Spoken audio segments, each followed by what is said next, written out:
Yes అది అసలు ఇవాళ ఏది అందరు బాగున్నారా? Thank you so much. ఈరోజు ఈ సినిమాలో నేను కూడా ఒక చిన్న భాగం అయినందుకు ముఖ్యంగా ఫస్ట్ నేను వెంకీ అట్లూరి అన్నకు థ్యాంక్ యూ చెప్పుకోవాలి సీరియస్గా. ఎందుకంటే ఆయన ట్రావెలింగ్లో ఫస్ట్ సినిమా నుంచి నేను ఉన్నాను. వీటి గురించి మాట్లాడే ముందు నేను ఒక సినిమా గురించి మాట్లాడాలి. ఒక్క నెగిటివ్ రివ్యూ కూడా లేకుండా రివ్యూవర్స్ అందరి చేత హ్యాట్స్ ఆఫ్ అనిపించుకొని, ఆడియన్స్ అందరి చేత క్లాప్స్ కొట్టించుకొని, ప్రొడ్యూసర్ల చేత షబాష్ అనిపించుకొని, నెట్ఫ్లిక్స్ అనే ఒక పెద్ద ఓటీటీ సంస్థలో అంటే కొన్ని నెలల పాటు ట్రెండింగ్లో ఉంది. తర్వాత నేషనల్ అవార్డే వచ్చి ఇంట్లో ఉంది. ఆ సినిమా పేరు లక్కీ భాస్కర్. అది తీసిన డైరెక్టర్ మన వెంకీ అట్లూరి గారు. మామూలు విషయం కాదు. అప్పట్లో మాయాబజార్ అని, శంకరాభరణం అని, రుద్రవేణ్ అని ఇలాంటి క్లాసిక్స్ గురించి మనందరం మాట్లాడుకుంటాం. ఈ జనరేషన్కి లక్కీ భాస్కర్ కూడా ఒక క్లాసిక్ మూవీ అనమాట. అలాంటి మూవీ తీసిన వెంకీ అట్లూరికి నిజంగా థ్యాంక్ యూ సో మచ్. నాకు మా గురువు గారి డైలాగ్ ఒకటి బాగా గుర్తొస్తుంది. త్రివిక్రమ్ గారి డైలాగ్ ఒకటి అరవింద సమేతలో, ప్రతి 30 సంవత్సరాలకి బ్రతుకు తాలూకు ఆలోచన మారుతూ ఉంటుంది. సినిమా వాళ్ళు దాన్ని ట్రెండింగ్ అంటారు, అలాగే వ్యాపారస్తులు ఫ్యాషన్ అంటారు, రాజకీయ నాయకులు తరం అంటారు, నార్మల్ జనాలు జనరేషన్ అంటారు. ప్రతి జనరేషన్లో ఒక గొప్ప థాట్ను ముందుకు తీసుకెళ్లే వాళ్ళని టార్చ్ బేరర్ అంటారు. ఈ జనరేషన్లో వెంకీ అట్లూరి అన్న కూడా నిజంగా టార్చ్ బేరర్ లాంటి వాళ్ళు. ఎందుకంటే చాలా గొప్ప థాట్స్. అంటే చదువు చెప్పిన గురువును గౌరవించుకోవాలి, అలాగే ఎంత బాగా చదివితే అంత రెస్పెక్ట్ మనకు వస్తుందనే ఒక గొప్ప థాట్ని ఈ జనరేషన్కి సార్ సినిమా ద్వారా ముందుకు తీసుకెళ్ళాడు. అలాగే ఎక్కువ వేగంతో నడిపే బండి అయినా, వేగంగా వచ్చే రూపాయి అయినా ఏదో ఒక రోజు మనల్ని కింద పడేస్తుంది అని అత్యాశకు పోకుండా ఉన్న దాంట్లోనే ఎంత సంతోషంగా ఉండొచ్చు అనే గొప్ప కాన్సెప్ట్ని, ఆ థాట్ని మళ్ళీ లక్కీ భాస్కర్ సినిమా ద్వారా ముందుకు తీసుకెళ్ళాడు. ఈరోజు ఈ విశ్వనాథ్ అండ్ సన్స్లో సూర్య గారితో అంటే ఒక ఫ్యామిలీ సబ్జెక్ట్, అంటే మార్నింగ్ షో ఫ్యాన్స్ షోకి కూడా ఫ్యామిలీతో సహా వెళ్ళొచ్చు అనే ఒక మంచి సినిమా ఈ థాట్తో ఈసారి ముందుకు రాబోతున్నాడు.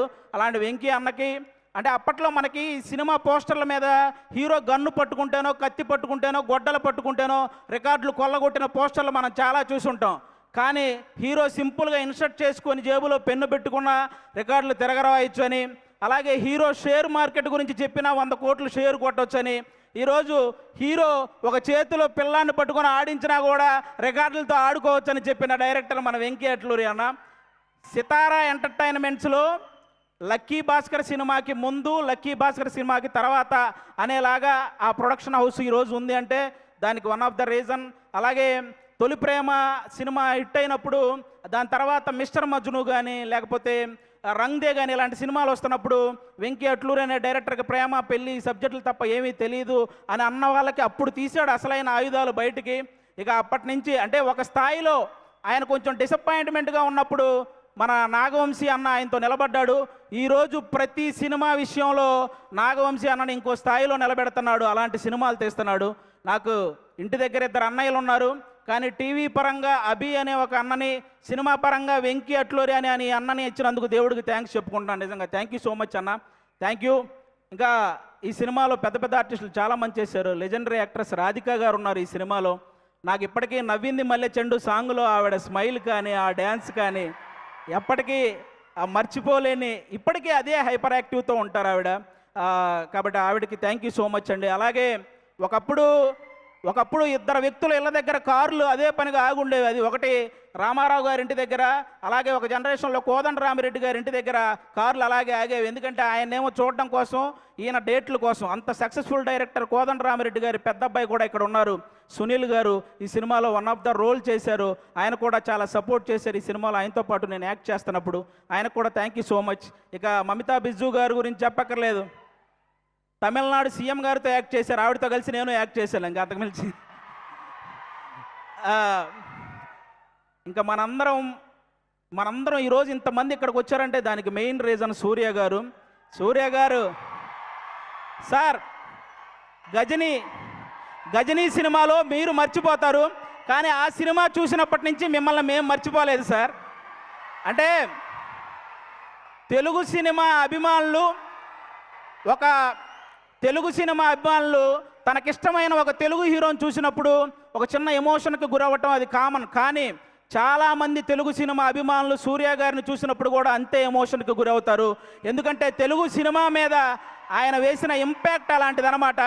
సార్, నా ఆల్ టైమ్ ఫేవరెట్ మూవీ మీది జై భీమ్ సార్.